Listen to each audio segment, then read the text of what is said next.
Welcome to podcast number 2, airing live on March 17th, 2015. Today's episode is on data structure planning in pods. Our podcasts are regularly scheduled on the first and third Tuesday of every month at 2 p.m. Eastern Standard Time, 7 p.m. Universal UTC.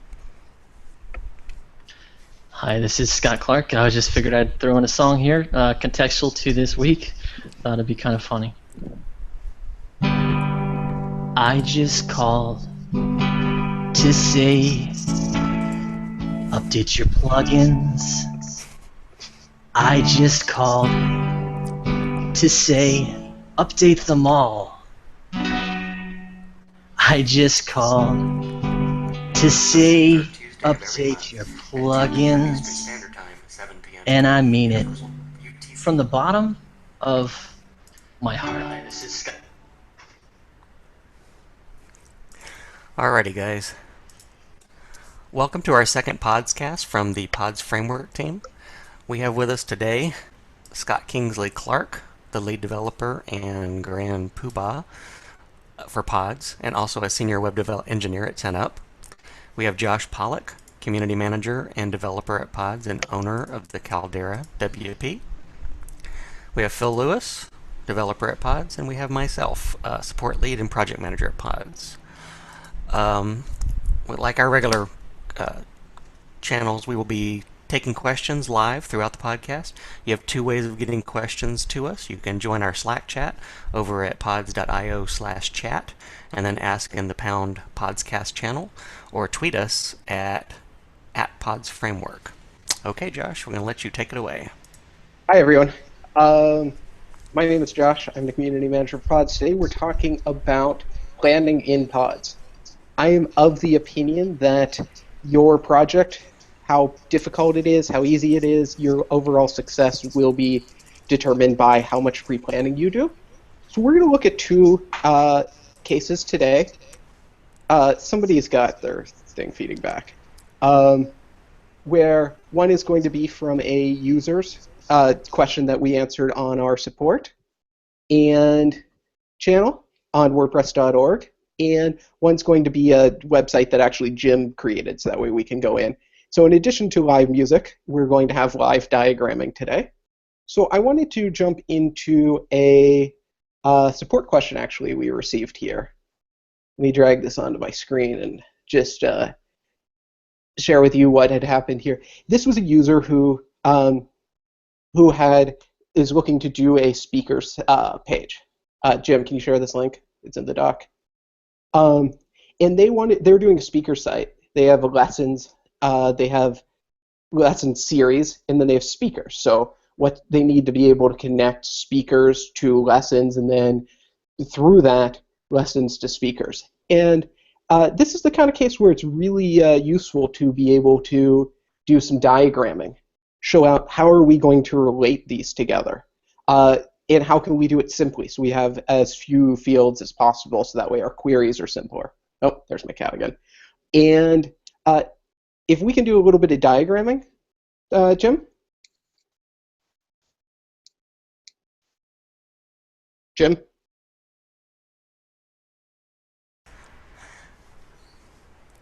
I was muted. Sorry about that. Okay.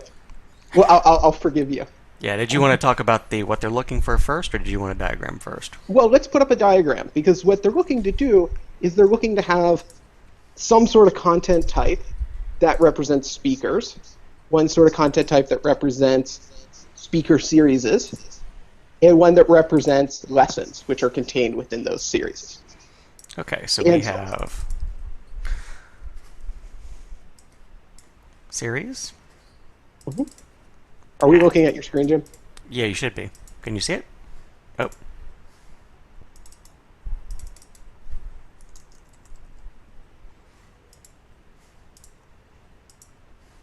Okay. Okay, so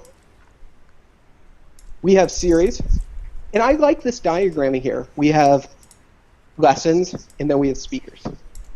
I like this type of diagramming because I think of content types as boxes.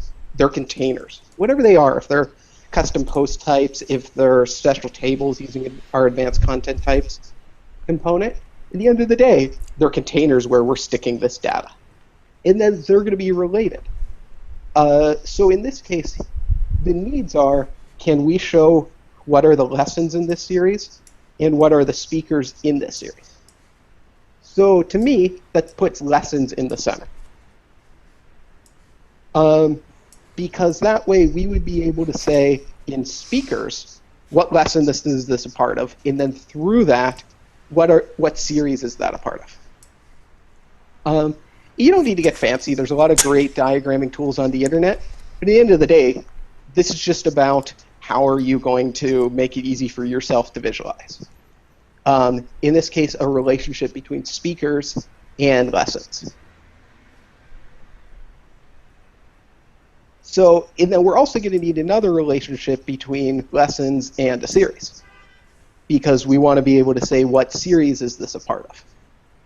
And theoretically, we could create a third relationship here between speakers and series, but that would be redundant. And that's, because we're able to traverse through these relationships here. So that's why we're just going to use two fields, and that'll allow me, and we'll show you how this works in a little bit, to query between, if I'm on a speakers page, to see what type of series this is. You can see I can just jump through these little arrows here. It helps to visualize it. When I'm making a site, I like to have this just in front of me so I can see it. Phil's made a really great plugin called Pods Visualize that you can see in our GitHub repo. He's still working on it, but it visualizes what exists currently. And so you could sort of use this to get to that point until those match up. But also, it'll show you what those relationships are when you jump into a site and you don't exactly know what it is. So before we go too further, one of the questions that we had for this is how to choose what content type these are. These are just boxes right now. They could be anything. They could be custom post type. They could be a custom taxonomy. They could be an advanced content type. Phil or Scott, do you have a good opinion on how you choose when you're doing pods development between different content types?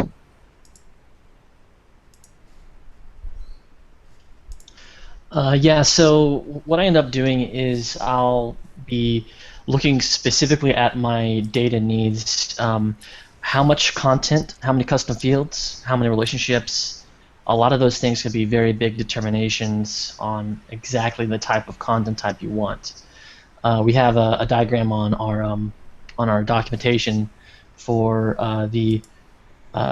there's a comparison between different content types in pods and WordPress, and it sort of goes into a really good breakdown of what exactly each one is best at and what it has out of the box. A lot of times I'll have clients or projects I've been working on that have specific needs, like they don't need all the fields, they just have a specific name, they have a bunch of very customized, highly specific things that they want to query a lot. In those cases, sometimes an advanced content type, which gets its own table with its own columns, is a better option. There could be thousands or hundreds of thousands of pieces of data to track, and sometimes flooding that within the post table can be, or with the post meta table especially, can be really tricky.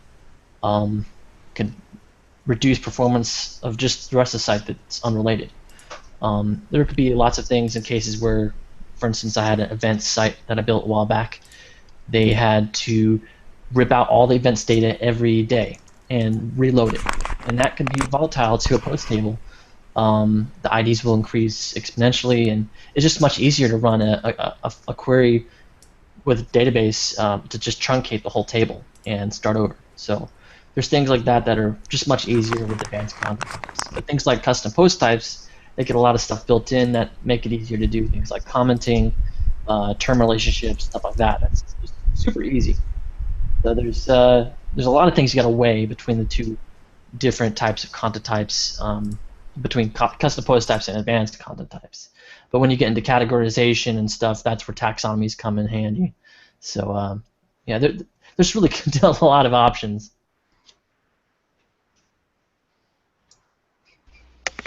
Yeah, I like to stick with the native WordPress contents as much and as far as I can. So that's my default starting place, depending on how many records you have, how many relationships are involved, and what you're going to do with the data. If you have to import a whole bunch of records, or if there's a lot of live updating that's going on with a lot of relationships, then you have to look at, should I maybe move these off into their own tables? I can do this a whole lot more efficiently than with Meta. It's one of those things, again, too, that a lot is a different definition depending on what's going on and what you're using. If you only have to pull, multiple pieces of meta for 1 or 2 records per page, then it's not a huge issue. But if you start getting into regularly needing to deal with thousands of posts and maybe a half a dozen or a dozen pieces of meta, then it really starts to add up. I think you look in advance at how many records you're going to possibly need and run testing.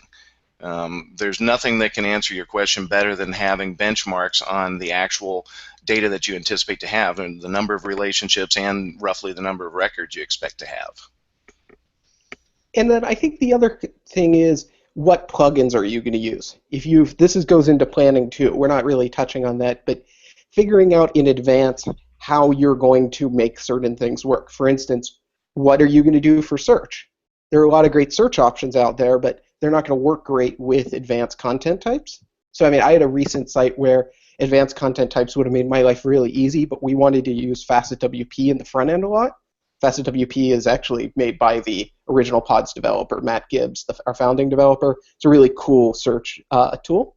And like most things, it works with WP Query, which means it'll work with pods that are custom post types, but not advanced content types. So in that case, that was the defining thing. We would have to work around everything else in order to use that really cool interface. Jim, I like that you've included what type of relationships these are. Yep. Can you explain what you mean by one-to-many for people who aren't SQL? Sure. When you're thinking about in the Pods interface, you've got that option of like single select or multiple select in the choice of like a drop-down or a checkbox field.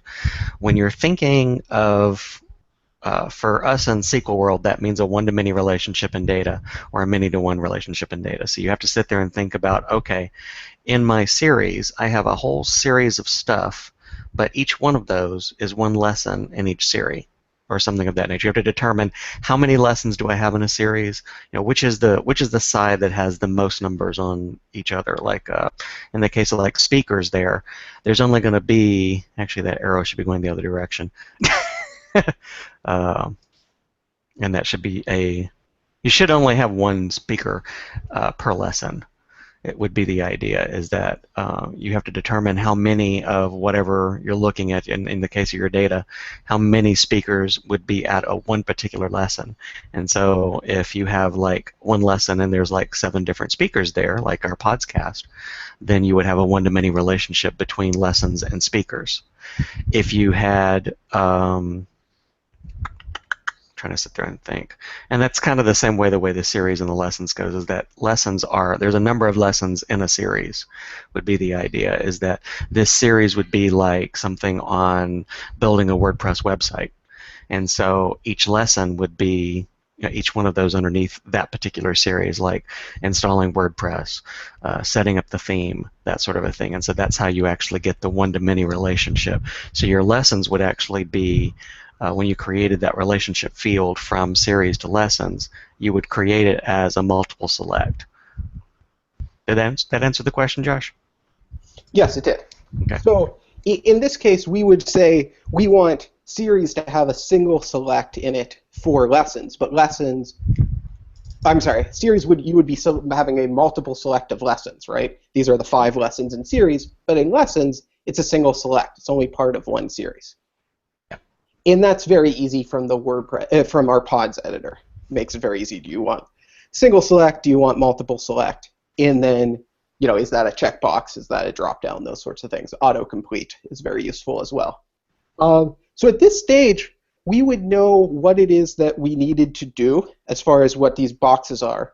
We'd have to know more about this particular site to choose whether in how we were going to handle our search and our display before we could really say if these are advanced content types or these are custom post types. I think Phil's got a good perspective on default to custom post types, but it doesn't always work. And then I wanted to go into, Scott, if you're ready to do some live coding in a second, how we're able to use the traversals in these. Because as I said, one would be tempted to make a third relationship here between speakers to series, so that we could show what series this speaker is using. But we can actually do traversals through, we can go speakers, what lesson, what series is this? So we can show what lessons, what series. Scott, are you able to show us how those traversals would work with Pods Find? Yeah, I'm doing that right now. Okay. Jim, can we see his screen? Yeah, we're pointing at it, but he's doesn't have his camera on. Yeah, I'm getting it up right now. Oh, let me turn my screen share off because I think you're going to have to share your screen first. There you go.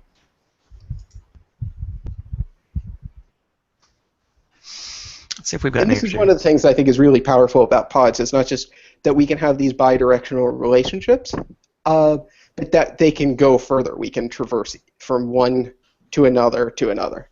And we'll just touch briefly on how this works. If you look at the Podscast episode 1, we do cover traversals very heavily when we cover the Pods Find class. But I just wanted to talk about that in relationship to what we're doing now. Okay, so what would you like me to demo? Can you show how you would do a traversal between two post types, like a second order traversal? Right. Sure, So you had, I want to get all times that this speaker, is in a series called Beginning WordPress or something like that. So let's do speaker. Let's assume we have a speaker CPT custom post type.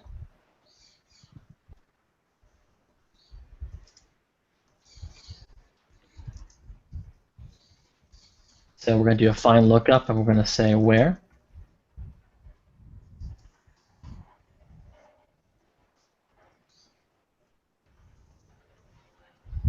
And that will let us find all speakers who are in the series called this series. You can do lookups by individual names. So in this case, this is if I assume series is a custom post type, I need to reference the post title field here. We can also reference things like another custom field. So let's say day. Let's say series.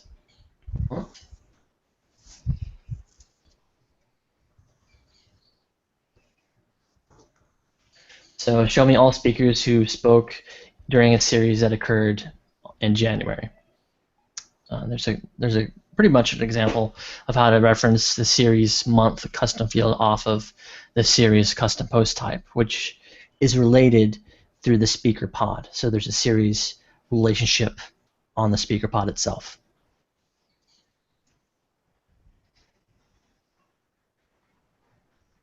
Sorry, I was muted. Scott, can we do like a double traversal? Sure. So how do you want to do that? Can we go from speaker to lesson to series? Sure. Like, let's show all the lessons that this speaker is in a certain series.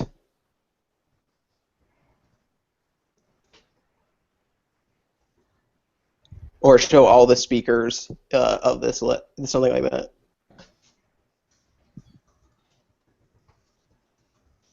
So in this case, we're going to find all speakers that have a lesson within the series, that series. So we have two traversals here. The lesson is a relationship to the speaker pod. Series is a relationship on the lesson pod. And post title is the field on the series custom post type. And we're basically looking up all speakers who have lessons that occur within the series of that series. Okay, cool. So this is just showing how we're able to use this relationship from one box to another box to another box to do all sorts of things. We can say who are all, in this lesson. In this speaker series, we're going to have the following speakers. We're going to have the following lessons, for instance. Right, Scott, can you show an example where we're starting from the series? And we're going to show our lessons. So we want to find all series or all lessons. Let's start from series. Let's make our series pod.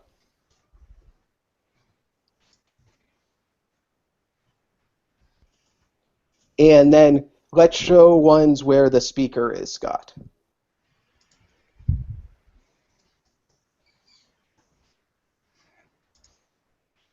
Right, but in this case, we're going to have to traverse through lessons, right? Remember, it's series to lessons to speakers.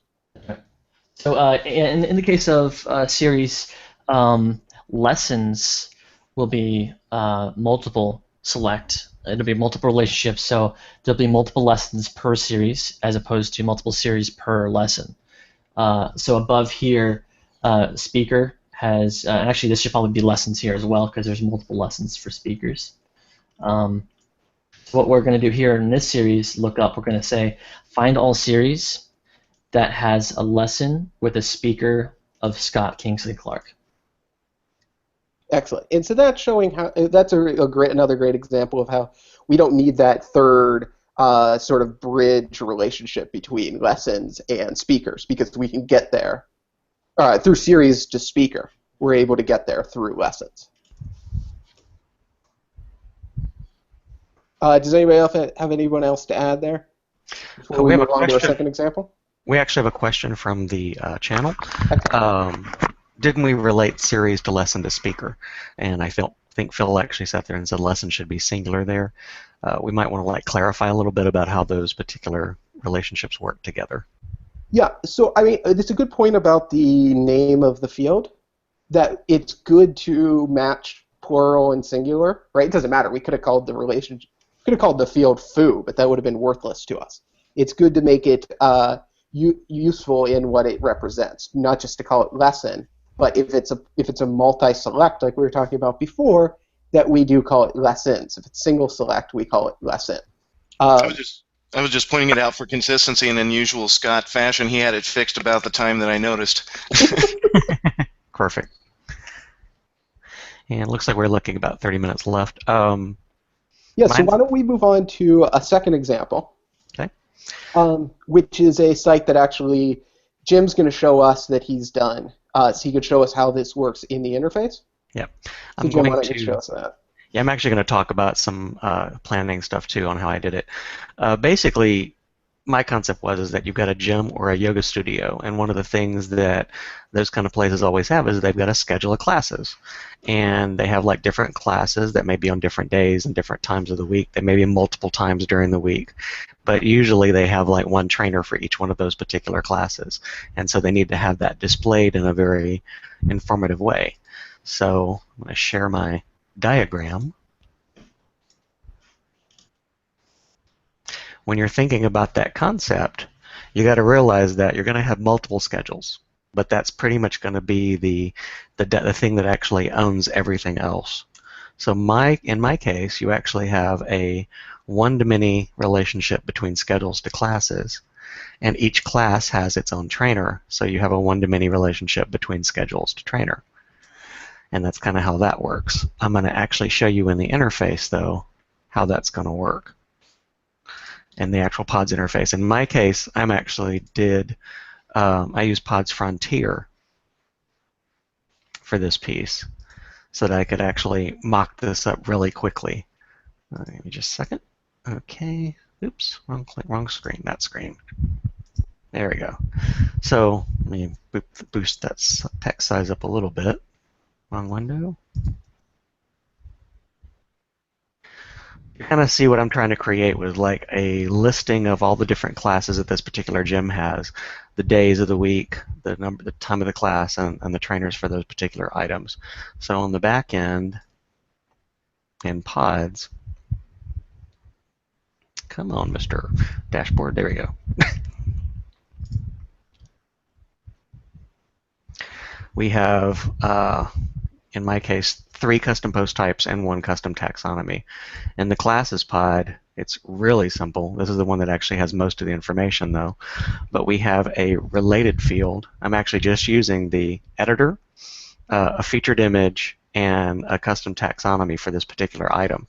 But the only actual pod field I need that's specific is related schedules. And this field is a relationship field onto schedules with a bidirectional field called class, and it's a multiple select autocomplete taggable. On the trainers page, I was going to do it off the users table but decided not to, but I think I actually have a link in the users table. Yeah, I do. I have a relationship to, let me zoom in a little bigger here. There we go. I have a relationship into the user account because each one of the trainers at this particular gym has an account on the pod's website. So we have an actual relationship to each one of those singular user accounts. You know, one trainer is one user, and their class is taught so that we have a back direction is the scheduled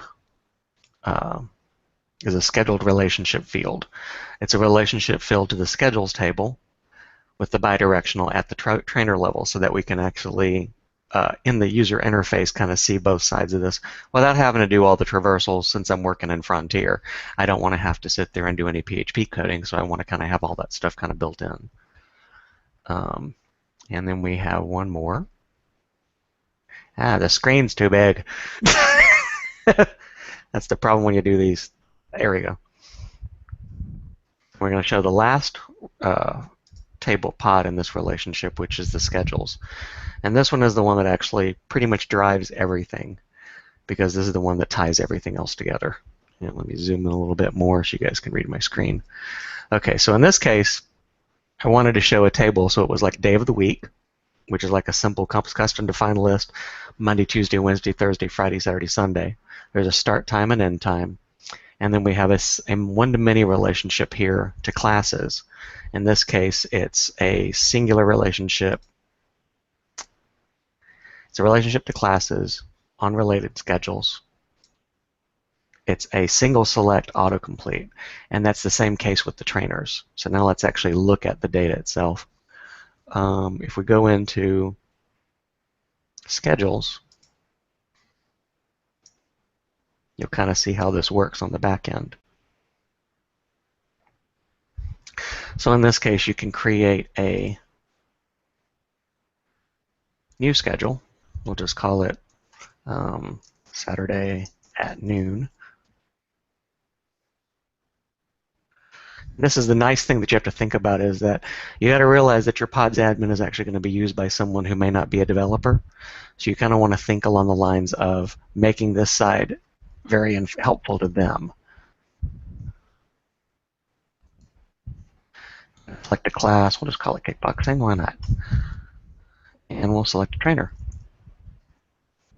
That's all they have to do. Really straightforward and easy to do. Now, the power behind this is actually when you get into the Frontier templates.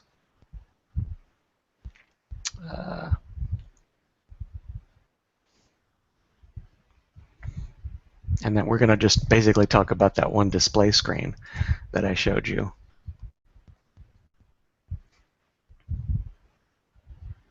Waiting for the editor to show up. Oh, it's all the way down here.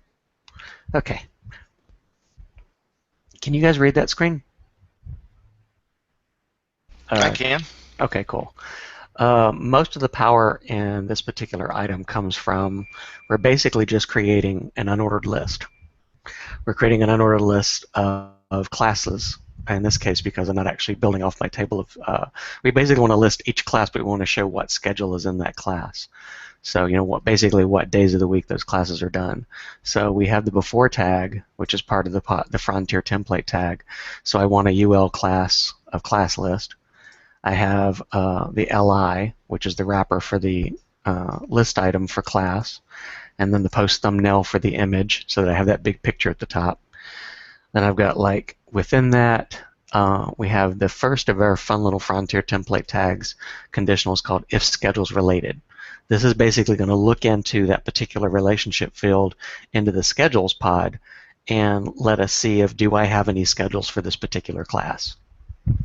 If I do, then I start another list item underneath. And then we have the each block here. And you can actually go into, if I have schedules related, then I'm basically going to do schedules, related, day of the week, start time, end time. We're going to traverse into the trainer here and give his permalink. And we're going to traverse into the trainer here and give his post title.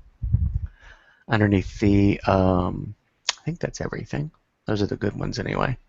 And that's pretty much all it takes to build it. But one of the nice things about the Pods Frontier 2 is that it actually gives you the pod reference here.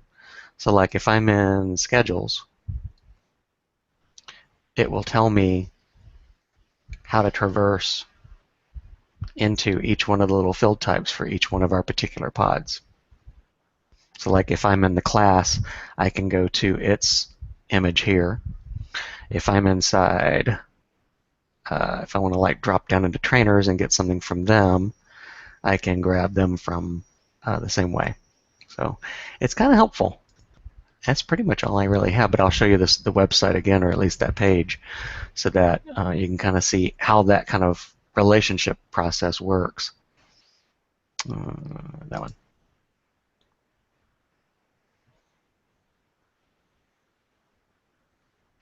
And that's why this is grabbing the thumbnail from the classes pod. It's grabbing the title from the classes pod, but all of this information is coming from the schedules through the relationship from classes to schedule. And so, Jim, what you just pointed out, that's the output of that Frontier template we were just looking at. That is correct. And I actually mocked this website up in about, I thought about the data structure for about an hour. I built it in pods in like probably 20 minutes, if that. I populated it in about 30 from the guy's existing schedule, and then I mocked up this thing in Frontier in less than an hour. That's the power of pods, is that you can truthfully model out your data very quickly and see if it's going to work the way you want it to. The only thing I had to do after that was pretty much styling. And also that you had the advantage of you did this pre-planning. I did. If I had not done the pre-planning, this would have been like one of those head scratchers for about a week. Yeah, and I think that's what's really important is, I'm working on a site right now where I started with mock-ups and then I drew my boxes based on where are the things in my mock-ups going to go, and then I got down to even a spreadsheet of what are my content types, what are my fields, what type of fields, what do they relate to. Mm-hmm. And that allowed me to set everything up in pods very quickly, and it turned out I was like 85% right. Yeah. And I think that's sort of the last lesson, is that planning is very important, but you have to be flexible about when you're wrong. We actually have enough time if we want to show another one, because I don't think we've got any questions out there in the big field out there. Do we have any good questions? No, I'm checking to see, and I'm not seeing any, so I think we're actually pretty good. Well, if we want to do another, forever hold your peace. Yeah, tweet now or forever hold your peace, because we're probably going to do another. We got another demo we could show, or another case study. Sure. In this case, I'll show off the Denise Jacobs website, because I think it's a pretty good example of content. Again, let me pull up my little table. This is kind of a common framework site, which is okay. There we go. Let me present to everyone. All right. In the case of this particular website, this is not an uncommon thing where someone needs kind of like an event calendar. So the piece that we're actually doing is building up the back end of all the little talks that she does at all these different little conferences. So in this case, I had to create relationship between talks, which is what someone is talking about, and she also needed to like kind of gather and accumulate and curate all the information out there from different websites, like from YouTube and Vimeo, of all the different videos that she does at each one of these different talks. And then there's also her slide shares that she does for each talk. So you've got slides, you've got videos, you've got talks, and then the one thing that kind of tied it all together was the calendar events. So if I look at one of these little individual pods, which in this case it's the talk pod, and we have a featured video about the talk, we have a featured slide about the talk, and then we have a list of all the different little events that she's actually done the talk at. In this case, if I click on one of the events, I can actually build a backend to the talk itself, so I've got the information about the talk. There's no videos or slides yet from this one, but if I go into one of these older ones, let's see, I think this one has them. Yeah, it does. We have a video and we have a slide from this particular UX event. So on the front end, it looks fairly seamless. This is all about content strategy. It's all about understanding, how your data has to relate to itself, and so that you can actually build a framework that's going to work. So on the back end, what I did was, let's go down into pods down here and boost the screen up. So you can read what I'm saying. A lot of custom post types and a lot of custom taxonomies, and I had to do a lot of rewrite with posts and special slugs and everything in order to match it to the framework that we were looking for the website. But in this case, I had originally called the calendar of events, and then I realized that it made more sense because she has a speaking calendar that is a full gigantic detail list of every place she's ever talked and everything she's ever done at all those places by month and year. And that's the main piece that I was trying to automate, which I still haven't automated yet, but it's the one thing that I've got left to do. And so it made sense to actually rename that whole thing the calendar instead of events. But basically the calendar collects events. We have slides, we have talks, and we have videos. This is all, unfortunately, in PHP templates, which I'm not going to, I don't think we have time to show you today. But if I go into the calendar and actually look at one of these that's actually populated, I'll go down to one of these guys. You can kind of see from the back end, here's the pods fields down here. You've got an event date. Can you read the screen okay? Or do I need to bump up again? There we go. All right. In this case, for each calendar event that she has, there's a date, a location, an event website, a one-to-one relationship to the talk, and a one-to-one relationship to the video and to the slides, and then all of the other information. If I go into the talks,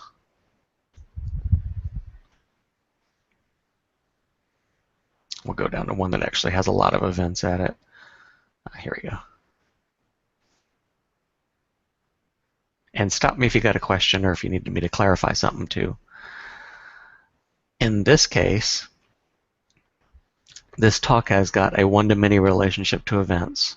So we're using the autocomplete taggable to actually be able to pop those in here. There's a featured video and a featured slide. I should have actually done this as a single drop-down or a single checkbox instead of an autocomplete on that one. But all the talk videos and all the talk slides, these are actually populating through the bidirectional relationship from the talks and the videos, or the talks and the slides pods. And that's kind of the power in pods too, is that having a bidirectional relationship between two pods and having them autocomplete and taggable, you can actually get your many-to-many relationships automatically populated for you. I think Josh wants to say something. Oh, yeah. Well, if you're done, we wanted to answer a question from Slack. Yeah, let's do that. So Kevin asks about tools for the sort of diagramming. And Phil and I have given some examples there in Slack, which we'll include in the show notes. I like Lucidchart for diagramming. Phil also suggests Glyphy, also for diagramming. Lucidchart is like a full, total, if you wanted to diagram out a piece of software, it's great for that. It can be a little overblown. Let me share my screen real quick here. Okay. because I wanted to show an example of a very simple one I actually did just in Google Drawings. Can you see this, Jim?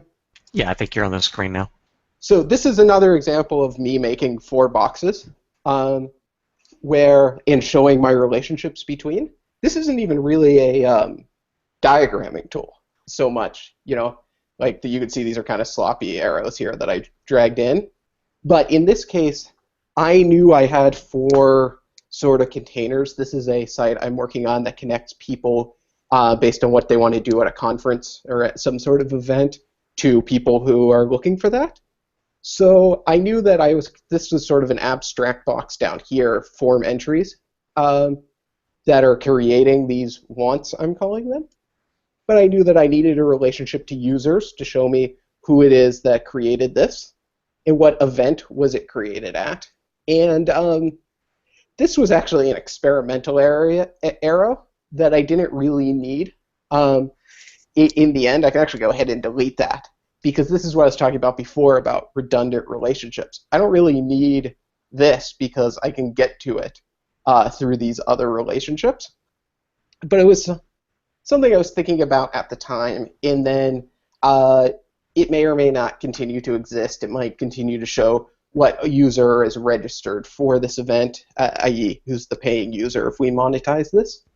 But this is a very simple example of how these sorts of tools work, that you could just drop in a quick box and over time refine where these arrows go and start to think through, okay, well, this isn't a post type, this is actually the users table, and then start to think through what are my needs for events versus wants. It's a very simple system, really, but it was very useful for conceptualizing this. And look for this in a future blog post I'm working on, actually. Well, some of the power in pods too is that you can actually, in your pods, when you're actually basically defining those additional relationships that aren't really necessary, you can actually set those up as non-editable fields. So they're automatically populated through the bidirectional relationship, but they're not editable by the end user, so that they're at least giving them information even on the back end, on the admin back end, so that they can see that that relationship actually happened. Because Yeah. I've done that a couple of times. Yeah, I mean, I think it's very useful to be able to have that there, just so people get a visual feedback. The person who's in charge of managing the content. Like, I think that's a huge part that often gets overlooked is the management experience. Right. This is one of the reasons why we're using WordPress. No matter how much custom stuff we throw on top of it. At the end of the day, one of the main reasons we're using WordPress is that the post editor is really good. And pretty much anybody who's computer savvy can figure it out in a few minutes. And we know as developers that we can hand this off. And so it's important to think through what's this interface, not just what's the end result, but what kind of feedback is this going to give to the person who has to manage it, who doesn't understand how it all works, but they need to be able to see, this is part of this event when they look at it in the back end. Exactly. Do we have any other questions? Do we have any other points, Scott? Phil? Because we're right around time. Yep, we really are. And Kevin, let me actually ask him, and we've got a question popping through in Slack, I think. No, I think Phil and Bernard are talking through about the way that WordPress structures its data tables. Oh, okay. It might be worth hitting, but if we're on time, I could cover that in chat as well, because he's absolutely right. But it's also about the flexibility of the whole system of WordPress. So take 2 minutes and explain it. It's a good point. Okay. Well, yeah, the point that he brings up is that if you, as I said, default to sticking with the standard WordPress post types and use the meta storage, that goes against all the principles that you learn of SQL normalization, and he's absolutely right about that. It's what is basically known as error attribute value storage. It's effectively key value pairs stored in the database.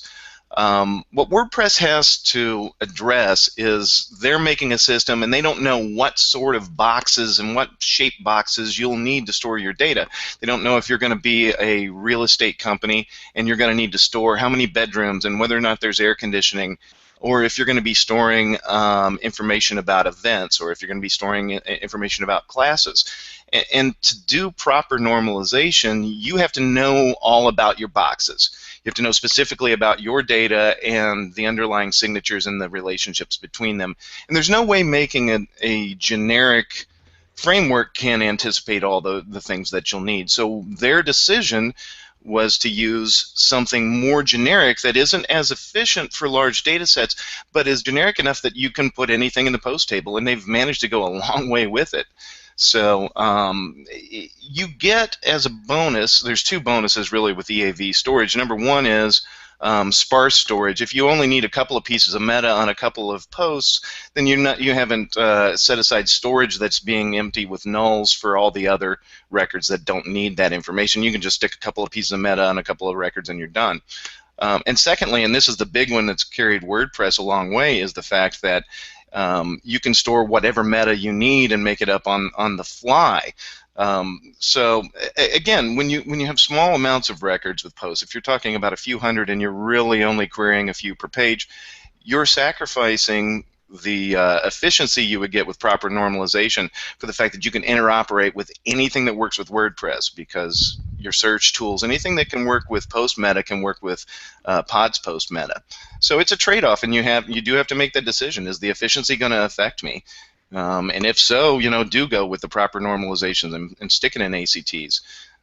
But if not, it is a good default because you get all that extra functionality from the plugins that'll work with your meta. If you stick with that, then all the plugins out there that work with it'll work with your stuff. Yeah, I think there's two. Well, let's get to Kevin's question in 1 second, because Kevin has a good question before we wrap up. But I think it's also important to keep in mind that WordPress.com, including all the WordPress VIP stuff, is using the normal meta table. And WordPress.com is a massive install that they've managed to scale as a multi-site, and all the tools that they're using are open source. So it gets more into a back-end question than anything, I think, sometimes. Well, let's go ahead and ask Kevin's question. Let's ask Kevin's question before we go, which I think is a very important part of planning, which is he's saying, I'm developing in MAMP, a local development, which is good. 2 points for Kevin. Everybody should be developing locally with MAMP or desktop server or Vagrant, whatever you choose. But then what do I do for deployment? And that gets tricky because of the way that Pods is stored. Pods configurations are posts. Pods fields are posts. They have post meta. And I don't want to get too much into it because I have an article here that covers all of this, and frankly, this could be its own Podscast episode. But there are good tools out there. There's Backup Buddy by iThemes. There's WP Migrate DB Pro by Delicious Brains that will let you do complete or partial migrations. The first time you do, it's very easy. Just copy the database to live. Gets very tricky when you are updating an existing site and you need to change your configurations. One good thing is we do have the Pods deploy system that'll just move your Pods configuration. Also, WP Migrate DB Pro now does let you move just specific post types, so you could move your options table. Be careful about that, what your changes are between live, along with your pods, and pods fields. That's an option for you. Also, for certain plugins, WP-C-FM, again by Matt Gibbs, is a cool plugin for just deploying very specific options. That's useful for pods, but useful for other plugins. It's an important thing to consider in your planning, but there's not a good blanket answer to that question. But we do have a article I just put in the Slack channel, and we will put in the show notes for this, covering all the different situations. Okay. I don't think we have any other questions. So, do you guys have any other points to make, Scott or Phil? I'm good here. Nothing Okay. on my side besides, I would just say that one of the most important things when doing a project is before jumping into code, always figure out what your structure is on your data, because that's almost every time we run into a project where we're dealing with nightmare issues where we have to migrate a bunch of data, it's because the data wasn't in the right structure to begin with. They spend tons of hours trying to work around that structure. That's just a very important thing to get done right the first time. So just reiterating that. Yeah. Yeah, do Very your true. planning. Plan first. It's an hour or two of your life that can save you hours, if not weeks, and if you're paying a developer tons of money. It make your life better. Exactly. Thanks for joining us.